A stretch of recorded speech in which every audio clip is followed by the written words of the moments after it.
Okay, Mukwanja, let me hear your views on this. And there's something you raised, an elite cohesion, which you talked about. We saw the president inviting Raila Odinga to talks. Is that the elite cohesion you're talking about? Should he instead have addressed something different and said that Kenyans can have a conversation on certain things? Or how did you want that dialogue? Which form would you want it to take? I mean, the worry that we have with our elites is that the moment they... Let me put it this way. The elites have captured this country to the level that peace or lack of it is determined by the way their interests are settled. And we fear that even this current crisis could boil down to that, on how the interests of the elites in the opposition and the interests of the elites in government are settled. Whether it is through a handshake or it is a nusu mkate, which are two different concepts, is a concern that we cannot contend with anymore. We have had reforms since 1991 to get multipartyism, to the IPPG 97 that led to a better election in 2002 and 2005 referendum. We have had a level of engagement where we got the new constitution. But if you look at the issues that are bedeviling us today, are issues that we have swept under the carpet soon after the elites are in talking terms. Yeah. Then there are subjects in parliament, like Honorable Halwale and my good friend Sifuna here, then don't focus on the critical issues. And that is why we want a process that involves the leadership of this country beyond the politicians. Yeah. Can we have the elected leaders on the table? And can they be able to pick the vibes of what Kenyans are discussing? Yeah. The young people about unemployment, persons living with disabilities, We have 22 counties today that do not have PWDs represented in their county assemblies. Isn't that an injustice being visited on Kenyans? These are senators.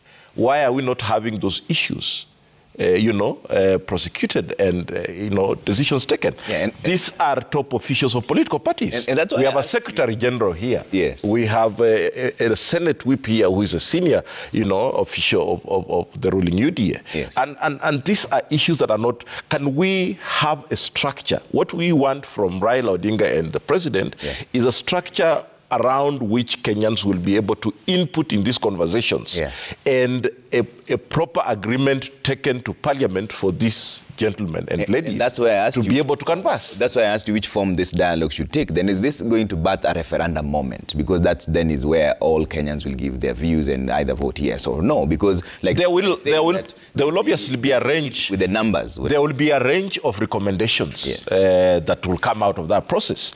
There will be administrative decisions that need to be taken. For instance, the issue of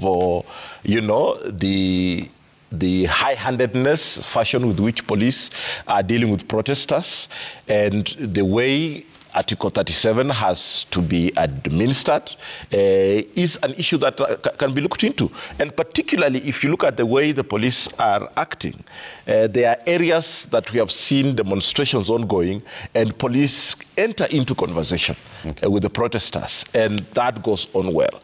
And there are areas where the response to twigs and stones is bullet. So that excessive force, we need to look into it. Those issues have to be canvassed. So there are administrative issues, there are policy issues, there are legal issues. If there are any constitutional issues, then again, that has to be. But you cannot then jump the gun and say we need a referendum moment to adjust what that we have not, discussed.